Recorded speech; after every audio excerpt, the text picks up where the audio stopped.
تو جب تک تابوت سکینہ نہیں آ جاتا ہم تو ہارتے ہی رہیں گے. تو اس لیے پھر حضرت یوشع علیہ السلام نے کہا کہ تم انتظار کرو. اگر طالوت اللہ کی طرف سے حاکم بنائے گئے ہیں اور بے شک بنائے گئے ہیں، اگر میں سچا ہوں اور بے شک میں سچا ہوں، تو اس کا ثبوت یہ ہوگا کہ تابوت سکینہ تمہیں خود بخود مل جائے گی. اتنا ستایا انہوں نے نبیوں کو. تو پھر وہاں پر فلسطین میں کفار جو ہیں وہ کوئی سامان شفٹ کر رہے ہیں، تو اس میں تابوت سکینہ بھی تھا. تو انہوں نے وہ ایک بگی پر رکھا، بیل گاڑی پر، بگی نہیں بیل گاڑی پر رکھا. تو وہ بیل جو ہے وہ بے قابو ہو کر بھاگ گئے. بظاہر حقیقتاً فرشتے ہاتھ کر لیے اور سیدھا ان کے علاقے میں لا کر پہنچایا. تو پھر جا کر ان ظالموں نے اپنے نبی کی بات مانی اور طالوت ان پر حاکم جو بنائے گئے تھے اس کو انہوں نے قبول کیا. پھر اس کے بعد طالوت علیہ السلام کو باقاعدہ، جیسا میں نے آپ کو کہا، استباغ ان کا کیا گیا تھا اور اناؤنس کر دیا گیا انہیں حاکم. انہوں نے پھر سب لوگوں کو اکٹھا کیا، لشکر مرتب کیا اور لشکر جو ہے وہ روانہ ہوا. اب لشکر روانہ ہوا اور آگے کیا ہوا یہ ہم کل دیکھیں انشاءاللہ. تو اللہ سبحانہ و تعالیٰ یہ بتا رہے ہیں مسلمانوں کو کہ جب جنگ ہوگی تو پہلی بات اتحاد ضروری ہے. دوسری بات تمہارا لیڈر وہ ہونا چاہیے جو صاحب صلاحیت ہو. ہاں، صلاحیت والا ہونا چاہیے. خاندانی لیڈر کوئی نہیں ہوتا جی. لیڈر حالات بناتے ہیں، علم عقل بناتی ہے. لیڈر کی صلاحیت نظر آتی ہے. صلاح الدین ایوبی کس کے بیٹے تھے؟ کتنے بڑے سردار کے بیٹے تھے؟ کون کس لیڈر خاندان سے تھے بھائی؟ نہیں نہیں، سیریس کوشچن کر رہی ہوں. اتنی بڑی مہم کو لیڈ کیا ہے صلاح الدین نے. اچھا، ان کا اصل نام کیا تھا؟ ہاں، اللہ جی صلاح الدین کو دوبارہ کھڑا کر دے. کیوں کھڑا کر دے؟ آپ مر گئے، کیوں آئے صلاح الدین واپس؟ کوئی آیا دنیا میں واپس؟ صلاح الدین کیوں آئیں گے؟ کم از کم دعا تو ڈھنگ کی مانگو. ہاں، اگلے دن وہ فیس بک پہ لگایا ہوا تھا، اے اللہ صلاح الدین کو پھر سے بیدار کر دے. بھی کیوں؟ وجہ کیوں؟ یہ ویسی بات ہے نا، اے اللہ صحرا میں ہمارے لیے فصلیں اگا دے. کیوں اگائے اللہ؟ کیوں اگائے اللہ؟ وجہ دوبارہ صلاح الدین کو زندہ کرے، کیوں کرے؟ یہاں پر پنرجنم کہانی چل رہی ہے. استغفر اللہ. آپ کو کیا ہو گیا؟ 1000 صلاح الدین نکلنے چاہیے امت میں سے، ایک کیوں؟ دعا تو ڈھنگ کی مانگو. اللہ ہمارے بچوں کو صلاح الدین جیسا غیرت مند بنا دے. ہمارے بچوں میں سے ہزاروں صلاح الدین اٹھا. کمی ہے کوئی؟ ایک ڈھونڈو 1000 ملتے ہیں. وہ دعا مانگو جو ہونے والی. دعا کا بھی شعور نہیں. اپنی عقل کا ماتم کرنے والی باتیں ہیں. وہ مجھے بار بار غالب کا شعر یاد آتا ہے، حیران ہوں دل کھروں کہ پیٹوں جگر کو میں، مقدور ہو تو ساتھ رکھوں نوحہ گر کو میں. کہ ایک پیشہ ور ماتم کرنے والا ساتھ رکھ لوں. اتنے تم لوگ تماشے کرتے ہو. امت کا یہی حال. ایسے کچھ نہیں کرنا. اللہ جی تو صلاح الدین دوبارہ اٹھا دو. صلاح الدین بیچارے آ کر کیا کریں گے؟ اگر آپ بھی جائیں وہ فوج کہاں سے آئے گی جس کے ساتھ جا کر القدس چھڑائیں گے؟ استغفر اللہ، لا الہ الا اللہ. صلاح الدین کا اصل نام کیا تھا؟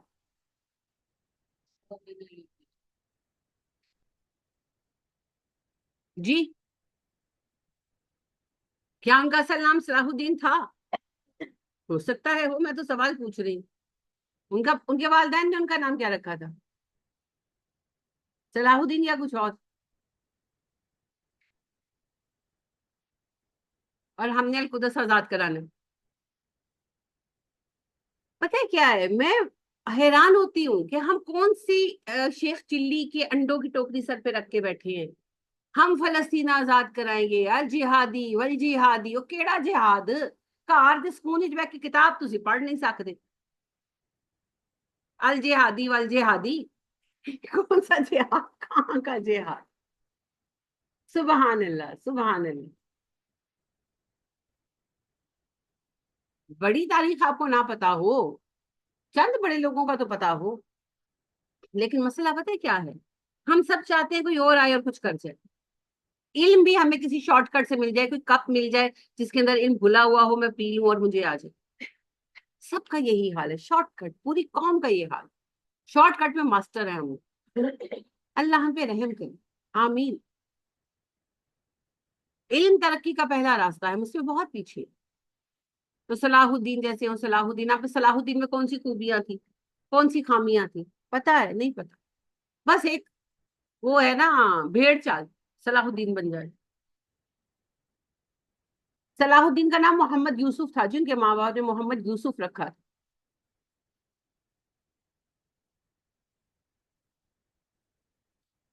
ایک عام بندے کے بیٹے تھے, والد کا نام نجم الدین ایوب تھا. عراق کے شہر تکریت میں پیدا ہوئے, وہیں کے رہنے والے تھے. ان کے والد نجم الدین ایوب جو ہیں, نور الدین زنگی کی فوج میں بطور سپاہی بھرتی ہوئے, قابلیت کی وجہ سے ترقی کر کے سالار بنے, اور نور الدین زنگی کے ایڈوائزر بنے جنگوں میں. گھر کے سارے ہی مرد تقریباً جو ہیں, جن کے چچا وغیرہ سب آرمی میں آ گئے تھے. تو تقریر میں پیچھے فیملی تھی اور بچے تھے. تو صلاح الدین جو ہیں, ان کا اصل نام تو اس وقت یہ صلاح الدین نہیں تھے, ہاں صرف محمد یوسف ہی تھے. یہ بڑے ہو گئے تو بڑے سرکش مزاج کے تھے, ظلم برداشت نہیں کرتے تھے, ناحق بات برداشت نہیں کرتے تھے. تو اس سے لڑ, اس سے لڑ, اس سے لڑ, کسی کو مارتے دیکھا تو بیچ میں کود پڑے, کسی کو کسی پر کوئی ناجائز رویہ کرتے دیکھا بیچ میں آ گئے. تو آئے دن لڑتے تھے, اس سے لڑ رہے ہیں, اس سے لڑ رہے ہیں, اس کو مار رہے ہیں. تو داروغہ شہر کافی پریشان تھے محمد یوسف کی وجہ سے, کیونکہ ان کے والد بڑے اہم عہدے پر تھے, تو وہ ان کو سمجھا بجھا کے بھیج دیتے تھے. یہ باز نہیں آتے تھے. پھر ایک بڑا واقعہ پیش آیا کہ ایک بندہ جو تھا, اس کا غلام تھا, وہ کام کر رہا تھا, اس سے کچھ گر کر ٹوٹ گیا. تو اس کو اتنا غصہ ہے, وہ اسے پیٹنے لگا. اتنا مارا کہ لہو لہان کر دیا. ان سے دیکھا نہیں گیا, انہوں نے غلیل سے غلہ چلایا, وہ اس کی آنکھ نکل گئی. اب معاملہ قصاص کا ہو گیا. تو پھر داروغہ نے زور زبردستی کر کے دیت پہ راضی کیا اس بندے کو, دیت دی. پھر آ کے ان کی والدہ سے بات کی کہ آپ یوسف کو روکے, یہ اس طرح تو میں کیا کروں گا. والدہ پریشان ہوئی, انہوں نے پھر باپ کو خط لکھا کہ یوسف آؤٹ آف کنٹرول ہو گیا, یہ تو روز لڑتا پھرتا ہے, یہ آج تو اب وہ صلاح الدین ہو گئے ہیں نا. تو آپ اس کو اور سینیریو میں دیکھ رہے ہیں. آپ ایک عام لڑکے کی ماں کی حیثیت سے دیکھیں نا, تو وہ روز لڑکے آتے تھے, کبھی مار کھا کے آتے تھے, کبھی مار کے آتے تھے. ہاں. تو وہ بڑی پریشان تھی. اوپر سے اس واقعے کے بعد داروغہ نے بھی ہاتھ اٹھا لیا. اس نے کہا کہ دیکھیں, میں نجم الدین صاحب کی وجہ سے ایکشن نہیں لیتا, but it's very hard to handle with. تو کل کو کچھ اور بھی ہو سکتا ہے. اگر وہ میں نے اس کو پریشرائز کر کے بیت پہ راضی کیا, اگر وہ قصاص پہ اڑ جاتا تو کیا ہوتا آپ کے بیٹے. اب ظاہر والدہ نے پھر کیا کرنا تھا, ابا کو خط لکھا. ابا بڑے پریشان تھے, تو اس بات کو فیل کیا, کیونکہ ایڈوائزر تھے نا نور الدین زنگی کے. تو انہوں نے کہا کیا بات ہے, آپ پریشان لگ رہے ہیں. تو انہوں نے کہا کہ ہاں بس میرا بیٹا ایسے ایسے بڑا سرکش ہو گیا, میں یہاں وہاں اس کو دیکھنے والا نہیں. تو انہوں نے کہا بلا لو, اسے کوئی کام دیتے. تو کہنے لگے کہ وہ تو نا تجربہ کار ہے. تو نور الدین زنگی نے کہا تجربہ دیکھنے سے نہیں آتا, بلاؤ. تو بلائے گئے, لائے, تو بات چیت ہوئی, اسیس کیا نور الدین نے. خیر انہوں نے ایک چھوٹی سی مہم پر بھیجا, سکسیسفلی کر لی. پھر کچھ اور کام دیے, 4-5 کام دیے, اچھے طریقے سے کر لیے. پھر بڑی ایک مہم دی. یہ ایک بریک تھرو ہوا ان کے کیریئر میں کہ سرحدی علاقوں میں بڑی شورش تھی, قبائل بڑے لڑتے تھے. تو نور الدین نے بھیجا کہ جاؤ شورش رفع کرو. تو ان سب کو تھا, ان کے خود ان کے والد نے کہا کہ آپ وہ گرم دماغ لوگ ہیں, اوپر سے یہ بھی سرکش اور غسیل ہے, یہ تو خون بہائے گا. انہوں نے کہا چلو دیکھتے ہیں. گھوڑے کی جو طاقت ہے اس کا اندازہ سواری کے بعد ہی ہوتا ہے, ان کی ذمہ داری کے بعد ہی پتہ لگے گا نا اس میں کیا صلاحیت ہے. اینی وے سب کے خیالات غلط ثابت ہوئے. محمد یوسف جو ہے, انہوں نے لوگوں کو قائل بھی کیا, سمجھایا, ٹھنڈا کیا, اور وہ بڑے لڑاکا لوگ تھے, تو ان کو پھر فوج میں بھرتی کرا دی. ہاں, اور وہ بڑے جڑ گئے صلاح الدین کے ساتھ, جو اس وقت صرف محمد یوسف تھے. اس کے بعد پھر نور الدین زنگی نے انہیں بھیجا ہے مصر. مصر اس وقت زنگی سلطنت کا ایک حصہ تھا, مگر یہاں پر بہت زیادہ سازشیں تھیں اور کئی سالار مارے جا چکے تھے نور الدین زنگی کے, اور کسی سے ہینڈل نہیں ہو رہا تھا. تو پھر انہوں نے مصر بھیجا, اور مصر کو محمد یوسف نے ہینڈل کر لیا اور مینج کر لیا اور سیدھا کر لیا ساروں. اور یہ ایک لمبی کہانی ہے، میں جس طرح آپ کو سینٹینس میں بتا رہی ہوں ایسے ہے نہیں، ہاں اس میں کئی سال لگے، مگر ایسی پھر لگامیں ڈالی ہیں نا صلاح الدین نے، جو اس وقت صرف محمد یوسف تھے، سب کو سیدھا کر دیا، اور یہ بہت بڑا کام تھا اور بہت مشکل کام تھا، اور کئی سالار جو تجربہ کار تھے مارے جا چکے تھے وہاں پر جا کر، لیکن یہ نہ تجربہ کار لڑکا گیا، اور اس نے سارے سرداروں کو سالاروں کو ایسی انٹیلیجنس قائم کی نا محمد یوسف نے، کہ گھروں کے اندر بھی جو ہو رہا تھا نا اس کی اطلاع ان کو ملتی، ساروں کو ایسے قابو کیا ایسے، یہ کام جو تھا اس سے بڑے خوش ہوئے نور الدین، اور انہوں نے حاکم مقرر کر دیا ان کو مصر کا۔ پھر نور الدین زنگی شہید کر دیے گئے، ان کو زہر دیا گیا تھا، اس سے وفات پا گئے، تو نور الدین کے بیٹے عز الدین کو حاکم بنایا گیا۔ عز الدین بچے بھی تھے اور شہزادے ہی تھے، ویسے خیر عمر بھی کم تھی ان کی، تو ان کو تو بٹھا دیا تخت پر، حکومت چلنے لگی وزیروں مشیروں کی۔ تو بہرحال پھر جو ہے صلاح الدین محمد یوسف، انہوں نے پھر ساری حکومت ٹیک اوور کی، عز الدین کو معزول کیا، سازشی سرداروں کا قتل کیا، نور الدین صاحب کی فیملی کو جو ہے ایک قلعے میں بھیج دیا، وہاں ان کو رکھا، تعلیم و تربیت سب کا انتظام کیا، حکومت خود ٹیک اوور کی، اور پھر اپنا نام صلاح الدین رکھا، ہاں ٹائٹل رکھا صلاح الدین محمد یوسف۔ اور پھر وہ کروسیڈز ہوئیں جن کا آغاز تو نور الدین کے زمانے میں ہو چکا تھا، مگر اس سے پہلے کہ کوئی قابل ذکر فتوحات ہوتی، اللہ کا حکم نہیں تھا، وہ وفات پا گئے، تو پھر جو ہے اس کو صلاح الدین نے سر انجام دیا۔ تو جو عز الدین بیٹے تھے نور الدین کے، وہ کچھ نہیں کر سکے، صلاحیت ہی نہیں تھی، حالانکہ تخت پہلے انہیں کو ملا تھا، مگر وہ شہزادے ہی تھے بس، لیڈر نہیں، اور اس وقت لیڈر کی ضرورت تھی جو محمد یوسف تھے، اور وہ حاکم کے بیٹے نہیں تھے، مگر وہ لیڈر بنے۔ تو لیڈر ہونے کی اپنی صلاحیت ہوتی ہے، اگر وراثت میں لیڈرشپ ملتی تو عز الدین لیڈر ہوتے نا، مگر وہ نہیں تھے۔ اور وقت نے یہ بھی ثابت کیا کہ صلاح الدین صاحب جو تھے ان کے بچے بھی آگے لیڈر نہیں بن سکے، ہاں ایوبی سلطنت میں دمخم تھوڑے عرصے بعد ختم ہو گیا، لیکن جب عثمانی آئے ہیں انہوں نے 600 سال حکومت کی، اس کی وجہ انہوں نے لیڈرشپ میں اپنے بچوں کو پڑھایا، انہوں نے اپنے بچوں میں لیڈرشپ کی سمجھ پیدا کی۔ تو لیڈرشپ کبھی بھی جینز میں نہیں آتی بھائی، لیڈرشپ کے دو راستے ہیں، یا تو اللہ کسی کو عقل دے دے، اور یا پھر آپ اس کی تربیت ایک لیڈر کی طرح۔ تو بہرحال ہمارے پاس لیڈرز کی کمی ہے اس وقت، سامنے لوگ تو بہت ہیں، باصلاحیت بھی ہیں، مگر کوئی سامنے آنے نہیں دیتا، اور یہ سارا سسٹم ہم نے گڑبڑ کیا ہوا، تو اس گڑبڑ سسٹم کو چینج کرنا ہو، پھر چیزیں ٹھیک۔ یہی خرابی تھی اس وقت میں بنی اسرائیل میں، جو ہمارے حالات ہے کم و بیش وہی حالات بنی اسرائیل کے تھے، تو پھر اللہ نے ان پر ایک حاکم اٹھائے جو بڑے سوالے تھے، طالوت علیہ السلام، اور اسے ایک سوالے حاکم نے حالات کو پلٹ دیا۔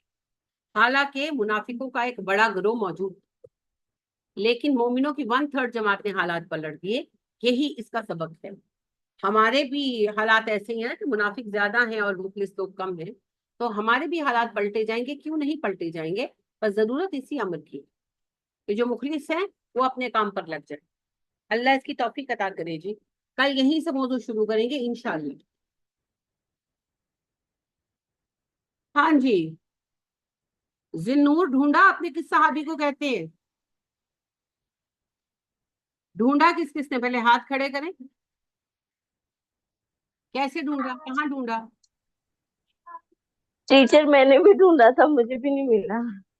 چلیں کوئی بات نہیں، ڈھونڈا تو صحیح نا آپ نے، بارک اللہ فیک جی۔ روحان آپ کا آنسر میں نے دیکھ لیا تھا، آپ کا آنسر صحیح ہے جی۔ کہاں ڈھونڈا، کس کس نے ڈھونڈا؟ پہلے ہاتھ کھڑا کریں، آپ کا ہاتھ دکھتا ہے؟ ہاں میں نے تو پھر اپنی صفائی پیش نہ کریں، جب سرچ نہیں کیا دین ڈونٹ میک ایکسکیوز۔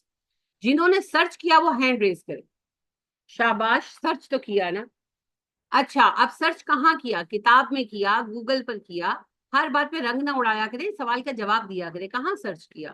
سرچ کیسے کیا آپ نے؟ قرآن 360 میں ہسٹری کہاں پر ہے؟ نہیں، غلط جگہ سرچ کیا نا آپ نے۔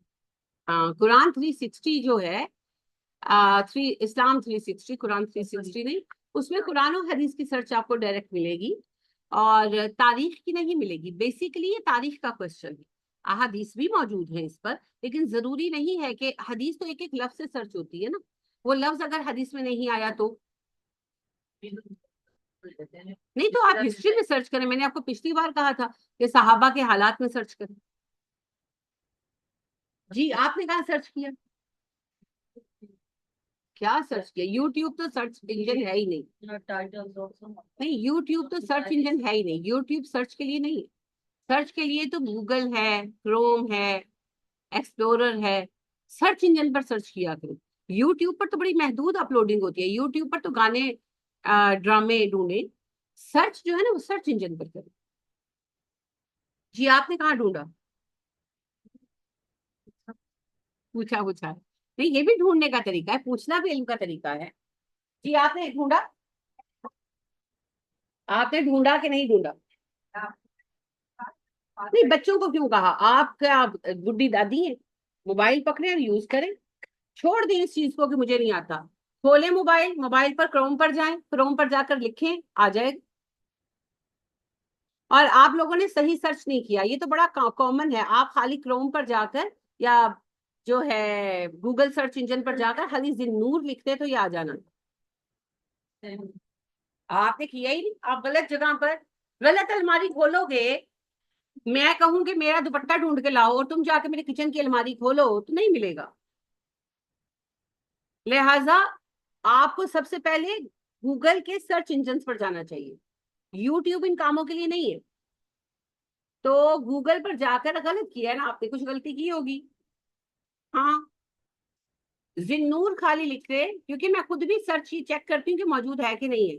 تو ذی-النور خالی لکھنے سے، خالی میں نے ذی-النور کا لفظ لکھا ہے اور پورا کھل گیا. ایک جگہ نہیں، 10-20 جگہ کھل گیا. ویکیپیڈیا میں بھی اور محدث میگزین اور بنوریا والوں کا بھی تھا اور بہت سارے تھے. یہ 3-4 مجھے یاد رہ گئے نام. تو آپ غلط جگہ پر سرچ کرتے ہیں. عظمیٰ آپ نے بھی غلط جگہ پہ سرچ کیا یا غلط طریقے سے سرچ کیا، پتہ نہیں کیا لکھا، کیا سرچ کیا. میں نے صرف ایک لفظ لکھا، ذی-النور. تو 2 آپشن آئے، ذی-النورین. آر یو آسکنگ فار ذی-النورین؟ آر یو آسکنگ فار ذی-النور؟ میں نے کلک کیا ذی-النور اور پوری لسٹ تھی اور اس پر پوری ان کی ڈیٹیل موجود تھی، کیونکہ بڑے مشہور صحابی ہیں، بڑے مشہور سابقون الاولون والوں میں سے طفیل بن عمر دوسی. کام کچھ سنا ہوا لگا؟ اللہ جی نہیں لگا. آپ کے چہرے بتا رہے ہیں. اب بے مروت والی جینا کہ میں پھر کچھ پوچھ لوں گی پھر آپ آگے وہی میری شکل دیکھیں گے. طفیل بن عامر دوسی رضی اللہ تعالیٰ عنہ قبیلہ دوس سے ہے. بہت اول زمانے میں مسلمان ہوئے. نبی کریم صلی اللہ علیہ وسلم کے اعلان نبوت کا 7واں سال تھا. طفیل بن عامر دوسی مت لکھیں، یہ آپ کو سب گوگل پہ مل جائے گا. ہاں، اور طفیل بن عامر دوسی لکھیں گے ہر کتاب میں بھی مل جائے گا. سنیں، یاد رکھنے کی کوشش کریں. طفیل بن عامر دوسی جو ہیں، ان کا قبیلہ یمن کے علاقے تہامہ میں آباد. قبیلے کا نام دوس تھا. اپنے قبیلے کے سردار تھے، شاعر تھے، بڑے ذہین آدمی تھے، بڑے اچھے آدمی تھے. تو یہ آئے 7 نبوی میں مکہ عمرے کے لیے.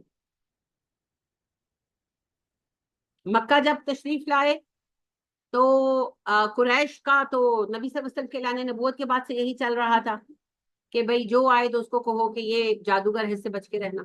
تو طفیل پر تو خاص توجہ دی کیونکہ طفیل سردار تھے اور ان کے ساتھ ان کا بڑا لین دین تھا. تو کہنے لگے کہ طفیل، ہم تمہارے بھلے کی بات کہہ رہے ہیں، ماننا نہ ماننا تمہارا ذمہ ہے.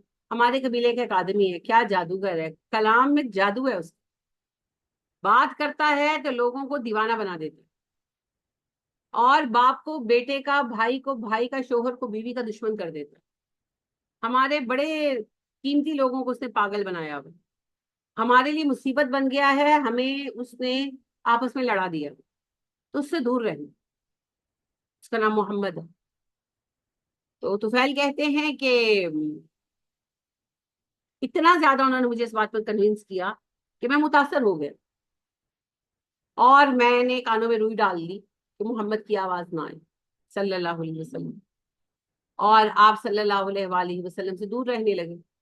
اب جو اللہ کی تقدیر ہوتی ہے وہ پوری ہو کے رہتی ہے. تو ایک دن جب یہ کعبے میں تھے اور نبی صلی اللہ علیہ وسلم نماز پڑھ رہے تھے تو آواز ان کے کانوں میں آئی. سب لفظ تو سمجھ نہیں آئے مگر آواز آئی, اور آپ صلی اللہ علیہ وسلم کو آتے جاتے دیکھتے بھی رہتے تھے. تو کہنے لگے کہ خود سے سوچا کہ کیا یہ بندہ بات ہی کر رہا ہے نا, میں ایک پڑھا لکھا آدمی ہوں, سمجھدار ہوں, میں کیوں اس سے اتنا خوف زدہ ہوں, کیا کرے گا یہ میرا؟ اگر مجھے اس کی بات سمجھ آئے گی تو میں مان لوں گا, اگر مجھے اس کی بات سمجھ نہیں آئے گی تو چل دوں گا, اس سے زیادہ کیا ہو سکتا. یہ تو میرے لیے انسلٹنگ ہے کہ میں ایک بندے سے خوف زدہ ہو جاؤں. وہ کانوں سے روئی شوئی نکال دی. نبی صلی اللہ علیہ وسلم نماز پڑھ رہے تھے, سنتے رہے بیٹھ کر. جب آپ صلی اللہ علیہ وسلم نماز پڑھ کر چلے تو یہ ان کے ساتھ گئے, گھر تک پہنچے, نبی صلی اللہ علیہ وسلم سے کہا, پوری بات بتائی کہ ایسے ایسے مجھے کہا تھا تو میں تو آپ سے دور رہتا تھا, پر میں آپ سے بات کرنا چاہتا ہوں, میں نے آپ کو سنا اور آپ کی بات مجھے اچھی لگی اور آپ کا پیغام میں سننا چاہتا. آپ صلی اللہ علیہ وسلم اندر لے گئے, بٹھایا, سورہ اخلاص اور سورہ فلق پڑھ کر سنائی. تو طفیل کہتے ہیں کہ یعنی کہ مجھے فوراً سمجھ آ گئی کہ یہ اللہ کا کلام ہے, اور وہ اسلام لے آئے, ماشاءاللہ مسلمان ہو گئے. کچھ دن مدینہ میں رہے, سوری مکہ میں رہے, نبی کریم صلی اللہ علیہ وسلم سے تعلیمات لی. پھر آپ صلی اللہ علیہ وسلم سے کہا کہ اللہ کے نبی صلی اللہ علیہ وسلم میں اپنے قبیلے میں جانا چاہتے اور میں ان لوگوں کو دین کی تعلیم دینا چاہتا ہوں. آپ صلی اللہ علیہ وسلم کو شوق سے جائیں, نرمی کے ساتھ, محبت کے ساتھ انہیں بلائیے گا. کہنے لگے میرے لیے دعا کیجیے گا. آپ نے کہا ٹھیک ہے. پھر طفیل چلے گئے. جب اپنے گھر گئے, ماشاءاللہ اپنے گھر یعنی کہ انٹر ہوئے, تو ایک ہی بیٹے تھے اپنے باپ کے, اور بڑے چہیتے بیٹے تھے, بڑے اچھے بھی تھے, بہت اچھے بیٹے بھی تھے. تو باپ آئے ملنے کے لیے, تو انہوں نے کہا کہ میں آپ سے نہیں ملوں گا, مجھ سے دور رہوں. تو کہنے لگے کہ یہ کیا بات ہے, کیا مطلب ہے, تم سے کیوں دور رہوں. تو کہنے لگے کہ میرے اور آپ کے درمیان ایک بہت بڑا فرق حائل ہو گیا, میں مسلمان ہو گئی ہوں, تو یا تو آپ مسلمان ہو جائیں, کیا میرا آپ کا کوئی رشتہ نہیں. تو انہوں نے کہا کہ بیٹے اگر تمہیں لگتا ہے کہ اسلام میں خیر ہے تو مجھے تم پر ٹرسٹ ہے, اسلام میں خیر ہی ہوگی. تو وہ بھی مسلمان ہو گئے, خیر بیوی بھی مسلمان ہو گئی, فیملی مسلمان ہو گئی, مگر قبیلے کا رسپانس ایسا نہیں رہا. یہ 2 سال لگے رہے, قبیلہ مسلمان نہیں ہوا, بڑی سختی پیش آئی, مارا پیٹا گیا, جو اس راہ میں ہو سکتا ہے وہ سب ہوا. پھر یہ دوبارہ مکہ آئے, نبی اکرم صلی اللہ علیہ وسلم سے ملے, کہا اللہ کے نبی صلی اللہ علیہ وسلم میرے قبیلے کے لوگ تو اسلام نہیں لا رہے, بہت پریشان ہوں. آپ صلی اللہ علیہ وسلم نے دعا کی, اللہم اہدی دوسا, 3 بار دعا کی, اللہم اہدی دوسا, اللہم اہدی دوسا, اللہم ارحم دوسا. اور ان نے کہا کہ آپ واپس جائیں اور اپنے لوگوں کو نرمی اور محبت سے سمجھائیں, وہ ضرور سمجھ جائیں. تو آپ صلی اللہ علیہ وسلم کی دعا لے کر انہوں نے کہا اللہ کے نبی صلی اللہ علیہ وسلم مجھے کوئی نشانی عطا کرے, اللہ سے دعا کریں مجھے کوئی نشانی دی جائے میرے حق پر ہونے کی.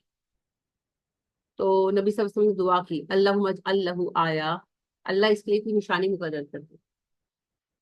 چلے گئے, تو فیل بن عمر دوسی واپس چلے گئے. جب اپنے قبیلے کے قریب پہنچے, ایک چڑھائی تھی, اس کو اترتے تھے تو قبیلہ آتا تھا, تو دور سے قبیلہ نظر آتا تھا. تو چڑھائی وہ جب چڑھے تو انہیں اپنی آنکھوں کے درمیان روشنی محسوس ہوئی.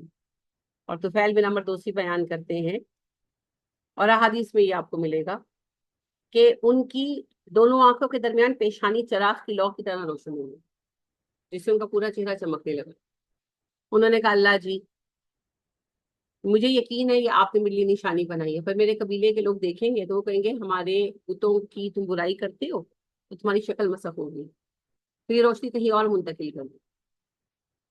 تو روشنی ان کے کوڑے, ان کے ہاتھ میں کوڑا ہی لوگ رکھتے تھے, رستے میں جانور آتے تھے نا تو ان کو بھگانے بھگونے کے لیے تو کوڑے کی دم یعنی کہ جہاں ہینڈل پکڑنے کا ہینڈل ہوتا ہے وہاں پر وہ روشنی آئی, چہرے سے ہٹ گئی, اور وہ ایسے روشن ہو گیا جیسے قندیل روشن ہوتا ہے. سمجھ گئے؟ ہاں, تو ان کا کوڑا روشن ہوتا, اسی لیے ان کو ذوالنور, روشنی والا کا ٹائٹل. پھر انہوں نے دوبارہ اپنی قوم میں تبلیغ شروع کی, فائنلی پھر ان کی قوم اسلام لی, فائنل. پھر نبی کریم صلی اللہ علیہ وسلم سے انہوں نے کہا آ کر کہ اللہ کے نبی, قبیلہ دوس والے جو تھے نا, ان کا قلعہ تھا, انہوں نے اپنا قلعہ بنا رکھا تھا جو کافی اس زمانے کے اعتبار سے مضبوط تھا. تو جب لوگ مسلمان ہو گئے تو نبی صلی اللہ علیہ وسلم کے پاس آئے اور کہا اللہ کے نبی صلی اللہ علیہ وسلم آپ ہجرت کر کے ہمارے پاس آ جائیں. ہمارا قلعہ مضبوط ہے، ہم آپ کی حفاظت کریں گے۔ آپ نے کہا کہ مجھے اللہ جس علاقے کے لیے اجازت دیں گے، میں اللہ کا نبی ہوں، میں وہیں جاؤں۔ پھر وہ اجازت مدینہ والوں کے لیے ملی نا، دوس والوں کے لیے نہیں ملی۔ پھر آپ صلی اللہ علیہ وسلم کی ہجرت کے 7ویں سال انہوں نے فیصلہ کیا اپنی جگہ قبیلے کا حاکم کسی اور کو بنایا، اور خود مدینے کی ہجرت کی 80 افراد کے ساتھ۔ تو جب مدینہ پہنچے تو مدینہ والے کہاں تھے 7 ہجری میں؟ نبی صلی اللہ علیہ وسلم کہاں تھے 7 ہجری میں؟ بڑا جواب دیا آپ نے رفت جی 6 ہجری میں آئے تھے جی، حدیبیہ کے لیے 6 ہجری میں آئے تھے، میں 7 ہجری کی بات کر رہی ہوں۔ خیبر میں تھے جی، خیبر میں، جنگ خیبر۔ خیبر میں، ہاں جی خیبر میں۔ You are great sir but for little late sir, دیر ہو گئی آنسر میں۔ نبی کریم صلی اللہ علیہ وسلم خیبر میں تھے، خیبر کی جنگ چل رہی تھی۔ اگر مدینے میں ہوتے تو میں سوال کیوں پوچھوں؟ غلط آنسر کی بات نہیں ہے، آنسر ریزنیبل تو ہونا چاہیے نا۔ اگر آپ مدینے میں ہوتے تو میں سوال کیوں پوچھتی؟ جب یہ مدینے پہنچے تو نبی کریم صلی اللہ علیہ وسلم خیبر میں تھے، خیبر کی جنگ ہو رہی تھی۔ انہوں نے مدینے میں انتظار نہیں کیا، یہ خیبر چلے گئے۔ انہی 80 لوگوں میں سے ایک ابو ہریرہ بھی ہے، ہاں خیبر چلے گئے۔ اب آپ کو یاد نہیں ہوگا، لہٰذا یہ کہنا فضول ہے کہ آپ کو یاد ہوگا کہ سورہ فتح میں یہ موضوع ہے باقاعدہ کہ اب جو قریبی فتح ہے اس میں وہ لوگ نہیں جائیں گے جو حدیبیہ میں ساتھ نہیں نکلے۔ آئی ہے بات یاد؟ نہیں آئی؟ آپ کا فیس بتا رہا ہے۔ جب حدیبیہ میں آپ معاہدہ کرنے گئے تھے، معاہدہ کرنے گئے تھے، کیا کرنے گئے تھے؟ عمرہ کرنے گئے تھے۔ قریش مسلمانوں کو مکے میں انٹر نہیں ہونے دیتے تھے نا، پابندی تھی نا، تو اس کا مطلب کیا تھا؟ مسلمان کہتے تھے ہم جائیں گے، قریش نے آنے نہیں دینا تھا، نتیجہ کیا تھا؟ جنگ۔ تو قریش بڑی طاقت تھے، ان سے جنگ کا مطلب مرنا تھا بظاہر، اور ان لوگوں نے یہ بات کی، اور سورہ فتح میں یہ آیا کہ یہ اپنے دلوں میں یہ بات بنا کر بیٹھے تھے کہ نبی اور اس کے ساتھی کبھی پلٹ کر نہیں آئیں گے۔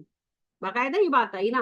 تو جب آپ نے اناؤنس کیا کہ میں عمرے کے لیے جا رہا ہوں تو 1400 صحابہ نکلے، باقی لوگ نہیں نکلے۔ ان کو لگتا تھا کہ یہ تو گئے، اب بڑے خوش تھے منافق اندر اندر، اب محمد نہیں آتے صلی اللہ علیہ وسلم، نہ ان کے ساتھی، مگر صلح حدیبیہ ہو گئی۔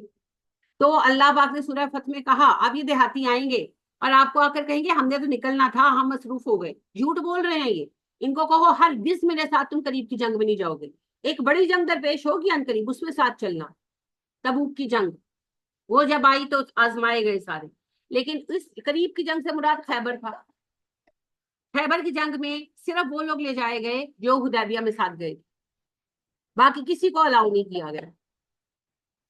تو یہ 80 لوگوں کے ساتھ طفیل بن عمرو دوسی پہنچے، تو یہ واحد لوگ ہیں جن کو اعزاز ملا کہ یہ حدیبیہ میں نہیں تھے، لیکن نبی صلی اللہ علیہ وسلم نے انہیں خیبر کی جنگ میں حصہ لینے کی اجازت دی اور مال غنیمت میں سے حصہ بھی دی۔ تو ماشاء اللہ ان کی بہت ساری خدمات ہیں جی۔ پھر نبی اکرم صلی اللہ علیہ وسلم نے منجنیکوں کے لیے ان کو بھیجا، اور یہ قبیلہ دوس کے سردار تھے نا، تو ان کے بہت زیادہ تعلقات تھے جرش والوں کے ساتھ۔ جرش علاقہ ہے، وہاں پر منجنیکیں بنتی تھیں، دمامے بنتے تھے، توپیں سمجھے، تو ان کے چلانے کی تربیت کے لیے، ان کے بنانے کی اسکل کے لیے صحابہ کو ان کے ساتھ بھیجا، اور یہ وہاں سے سیکھ کر بھی آئے، جو بعد ازاں بہت کام بھی آیا۔ پھر نبی کریم صلی اللہ علیہ وسلم کی وفات کے بعد حضرت ابو بکر صدیق رضی اللہ تعالیٰ عنہ کے دور خلافت میں انہوں نے بہت کام کیا۔ طلحہ اور اسود انسی جیسے جو یہ مدعیان نبوت تھے، ان کے خلاف محاذ میں شریک رہے۔ پہلے طلحہ مارا گیا، پھر اسود انسی مارا گیا، اس کے بعد یہ مسلمہ کے مقابلے میں آئی، یعنی کہ جو لشکر ادھر تھا اس کے پاس آ گئے، تو وہاں لڑتے رہے۔ انہوں نے خواب دیکھا، انہوں نے خواب دیکھا کہ ان کے منہ سے ایک کبوتر نکلا، اور ایک عورت نے انہیں اپنی گود میں لے لیا، اور انہوں نے دیکھا کہ یہ دوڑے جا رہے ہیں ایک طرف، اور ان کے ساتھ ان کا بیٹا عامر ہے، اپنے باپ کے نام پر نام رکھا تھا، یعنی اپنا نام طفیل بن عامر تھا تو بیٹے کا عمر بن طفیل، باپ کے نام پر بیٹے کا نام رکھا ہے۔ تو بیٹا ان کے ہمراہ بھاگ رہا ہے، یعنی کہ گھوڑوں پر سوار ہے اور تیزی سے دوڑا رہے، تو یہ آگے نکل گئے اور بیٹا پیچھے رہ گئے۔ تو صبح کو خواب سنایا ساتھیوں کو اور کہنے لگے کہ یہ خواب میں نے دیکھا ہے، تو کوئی تعبیر بتائے گا؟ تو ساتھیوں نے کہا کہ اللہ نے چاہا تو خواب مبارک ہوگا. تو کہنے لگے میرے نزدیک اس کی تعبیر یہ ہے کہ جو میرے منہ سے کبوتر نکلا تو میری روح نکلی، یعنی میں مر جاؤں گا. اور جو عورت نے مجھے گود میں لیا تو میں قبر میں دفن کیا جاؤں گا. اور جو میں نے دیکھا کہ میں آگے بڑھ کر بیٹا پیچھے رہ گیا، میں شہید ہو جاؤں گا، میرا بیٹا بچ جائے گا. اور ایسا ہی ہوا. یمامہ کی جنگ میں یہ شہید ہو گئے بہت زیادہ زخمی ہو کر. ان کے بیٹے عامر بہت زخمی ہوئے، ان کا ایک ہاتھ کاٹنا پڑا زخموں کی شدت سے، لیکن وہ بچ گئے. تو یمامہ میں یہ شہید ہوئے اور ماشاءاللہ بڑا مقام پایا. اور یہ جو ان کا کوڑا روشن ہوتا تھا اس کی وجہ سے انہیں ذی النور کا نام صحابہ نے دی. جی جی روشن ہوتا تھا، جی بالکل. جی جی صحابہ نے ٹائٹل دیا، نبی صلی اللہ علیہ وسلم نے ان کو کچھ نہیں کہا، لیکن ان کی اس خوبی کی وجہ سے صحابہ انہیں ذی النور کہتے تھے، طفیل ذی النور. ٹھیک ہے. تو یہ جو ہے ٹیچر آخری وقت کب تک روشن رہا؟ یہ جب تک اپنی قوم میں تبلیغ کر رہے تھے تو یہ روشن رہتا تھا، ان کا کوڑا روشن اندھیرے میں ہو جاتا تھا. ہاں جی آخر وقت تک ان کے، لیکن جب تک وہ زندہ رہے تب بھی ان کے بعد ان کے کوڑے سے کچھ نہیں نکلا. انٹرسٹنگ بات یہ ہے. اور یہ بھی نہیں کہ کوڑا کوئی ایک ہی تھا. ہاں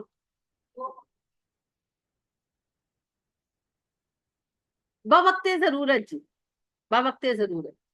ہاں. اور جب وہ اپنی قوم کو تبلیغ کر رہے تھے تو بطور معجزہ جب ضرورت پیش آتی تھی وہ روشن ہو جاتا تھا. اس کے بعد کسی موقع پر انہوں نے کوڑے کی روشنی دکھائی ہو ایسا کوئی ثبوت ہمیں نہیں ملا.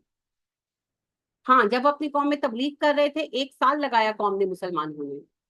تو وہ جب بحث کرتے تھے یا دلیل مانگتے تھے تو اس میں اپنا ان کا کوڑا روشن ہو جاتا تھا. کر نہیں لیتے تھے، وہ تو اللہ کی طرف سے تھا، تو وہ اس ٹائم روشن ہو جاتا اور کندیل کی طرح چمکتا تھا. اور 1 سے زائد بار ہوا اور لوگوں نے دیکھا. لیکن تبلیغ کے بعد کبھی انہوں نے وہ کوڑا چمکایا ہو وہ کبھی نہیں ہوا، کیونکہ وہ خود تو کر ہی نہیں سکتے تھے نا، وہ تو اللہ کی طرف سے تھا. اور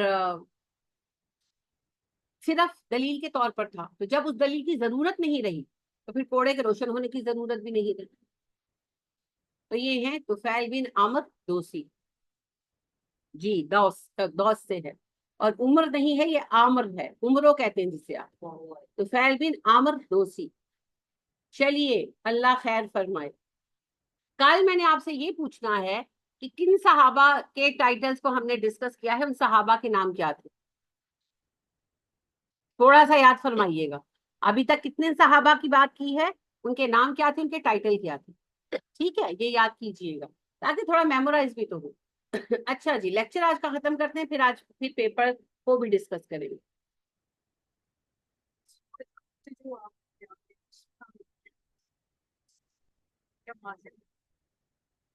ہمارے پچھلے ویک سے 2 ویک سے یہ ایکٹیویٹی چل رہی ہے. تو ان 2 ویکس میں ہم نے کتنے صحابہ کو ڈسکس کیا ہے، ان کے نام کیا تھے، ان کے ٹائٹل کیا. ٹھیک ہے. سبحانک اللہم و بحمدک ونشہد ان لا الہ الا انت ونستغفرک ونتوب الیک. السلام علیکم ورحمۃ اللہ وبرکاتہ.